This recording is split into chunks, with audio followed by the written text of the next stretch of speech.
Nayza Ligasining ikki nomdor jangchisi endi UFC'da to'qnash keladi. O'z vaznida Nayza Ligasining chempioni hisoblangan qozog'istonlik Asu Almabayev va ligada super yengil vazn toifasida chempionlik kamariga da'vogarlik qilgan o'zbekistonlik Ramazon Temirovning yo'llari endi Abu Dabida kesishadi.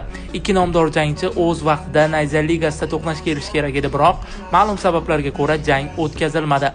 Endi azaliy raqiblar UFC'da ro'baro keladi va bu jang tashkilotda super yengil vazn toifasining bo'lajak yulduzini aniqlab beradi.